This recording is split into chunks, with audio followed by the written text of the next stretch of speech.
سر یہ ایک اور چوائسا ہمارے پاس خبر ہے.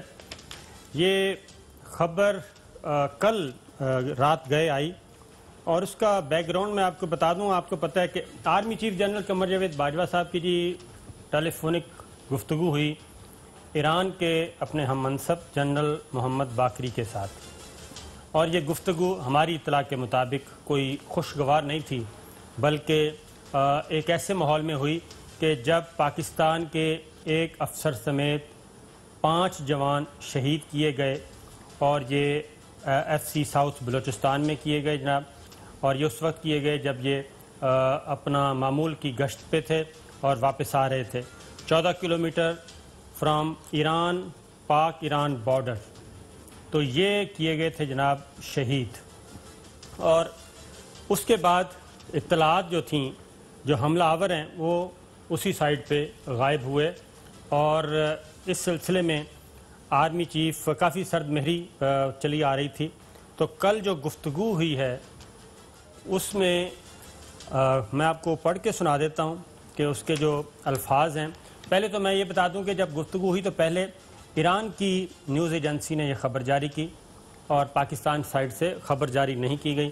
لیکن پھر جب ایران کی نیوز ایجنسی نے خبر جاری کی تو اس کے کانٹینٹ سے ظاہر ہے ہم مطمئن نہیں تھے. وہ سیاق و سباق سے ہٹ کے ایک خبر یک طرفہ طور پہ جاری کی گئی تھی. اس کے بعد پھر فوج پاکستان کے ترجمان کا باقاعدہ طور پہ اسٹیٹمنٹ ایشو ہوا رات گئے، اور اس میں یہ واضح طور پہ بتایا گیا کہ جی ایک تو آرمی چیف ظاہر ٹیلی فون بات ہوئی، لیکن آخر میں جو اہم ترین چیز تھی وہ ہے کہ chief of army staff retreated Pakistan desire for regional piece and stability on basis of mutual respect naan interference and equality. یہ وہ بات تھی. اور خاص طور پہ اس میں آرمی چیف نے یہ بھی کہا جنرل باجوہ نے کہ ہم اپنی سائڈ پہ باڑ لگا رہے ہیں اور بندوبست کر رہے ہیں، اور یہ جو دہشت گردی ہے پاک ایران بارڈر پہ اس سے بچنے کے لیے تو اس کے لیے ضروری ہے کہ ایران سائڈ سے بھی مکمل طور پہ تعاون فراہم کیا جانا چاہیے. اور جو ہماری اطلاع ہے اس میں کہ اس سے پہلے بھی چوہے صاحب آپ کا ٹائم لے رہا ہوں، اس سے پہلے بھی کیونکہ 2-3 واقعات ایسے ہوئے.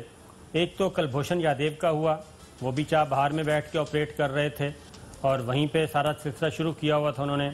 پھر عزیر بلوچ پکڑے گئے اور ان کے پاس بھی ایرانی پاسپورٹ تھا.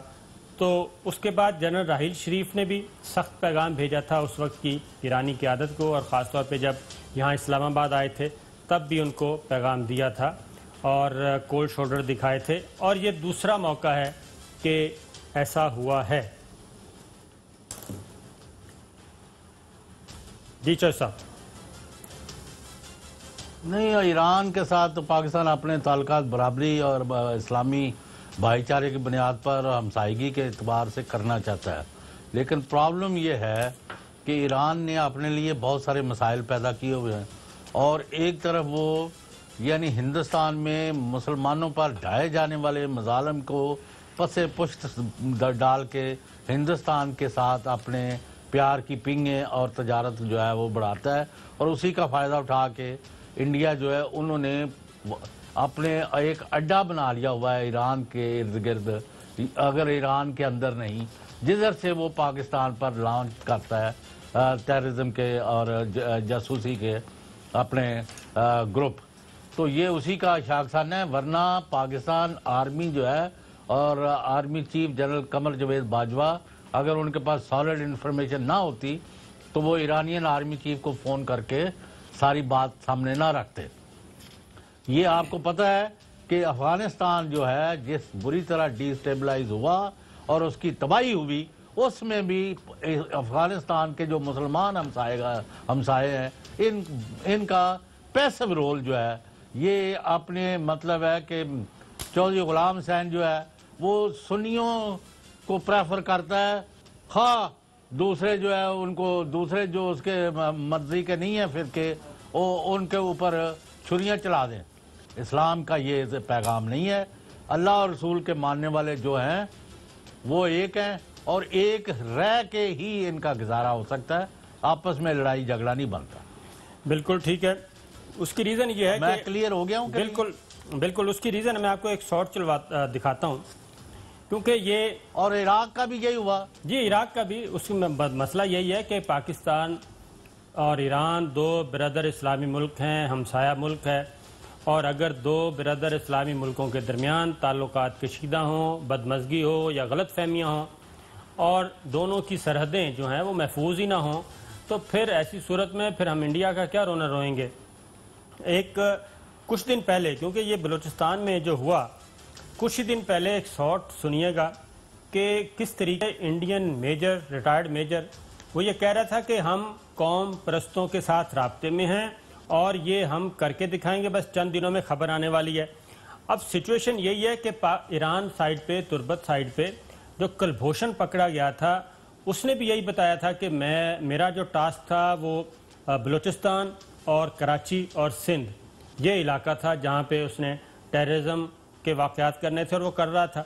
اور اب یہ پاک ایران بارڈر پہ بہت بڑا سانحہ ہوا ہے کہ ایک ہمارے افسر اور 5 ان کے ساتھ جوان جو ہیں وہ شہید کر دیے جائیں، اور اس کے بعد جو دہشت گرد ہیں وہ بھی اسی علاقے میں غائب ہو جائیں۔ یہ آپ نے سن لیا جی کہ وہ کہہ رہے تھے کہ ہم رابطے میں ہیں اور کچھ دن انتظار کریں اور ہم یہ کر دیں گے، ہم وہ کر دیں گے۔ اب وہی واقعہ ہوتا ہے اور پاک ایران بارڈر پہ ہوتا ہے، تو کافی تشویش پائی جاتی تھی، اور یہی کنسرنز جو ہیں وہ ظاہر کیے گئے کل army chief general Qamar Javed Bajwa صاحب کی طرف سے ایران کے فوج کے سربراہ جنرل۔ اچھا صابر صاحب، میں نے ایک سوال آپ سے کرنا ہے۔ جی، اگر وہ بلوچستان کے جو ایم پی اے نے جواب دیا ہے نا، اس کو گورو یا جو بھی ہے، ہاں جی، یہ گائے کا موتر ہے یا کیا ہے، جی ہاں، تو اس کا جواب بھی اس کو سنوا دیں تھوڑا سا، اور پھر میں نے سوال رکھنا آپ وہ بھی بالکل، وہ بھی انشاءاللہ بریک کے بعد وہ آپ کو سنواتے ہیں جناب۔ لیکن آپ سوال پھر لے لیں۔ بالکل ہوگا، بالکل جناب، بریک کے بعد جب واپس آئیں گے، بریک لینی ہے، اس کے بعد آئیں گے۔ اور یہ ہمارے 5 جوان شہید ہوئے تھے جی، میجر ندیم ہیں، نائک جمشید ہیں، لاس نائک خضر حیات ہیں، لاس نائک تیمور ہیں، اور سپاہی ندیم ہیں، سپاہی ساجد ہیں۔ یہ اس تناظر میں گفتگو ہوئی، مکمل طور پہ 1 پوائنٹ ایجنڈا تھا کہ پاک ایران بارڈر پہ دہشت گردی کو پنپنے نہیں دینا چاہیے، اور پاکستان کی سرزمین جو ہے وہ محفوظ ہے، اور ہم اپنی سرزمین کسی دوسرے ملک کے خلاف اور خاص طور پہ برادر ایران کے خلاف بالکل نہیں ہونے دیتے، تو ہم ایسی ہی توقع رکھتے ہیں۔ میں آپ کو پھر پڑھ کے سنا دیتا ہوں، آخری لائن جو ہے آرمی چیف کی طرف سے، جنرل قمر جاوید باجوہ صاحب کی طرف سے، انہوں نے کہا کہ army chief reiterated Pakistan's desire for regional peace and stability on the basis of mutual respect, non-interference and equality۔ تو یہ تھا جناب اس خبر کے بارے میں آپ کو بتانا۔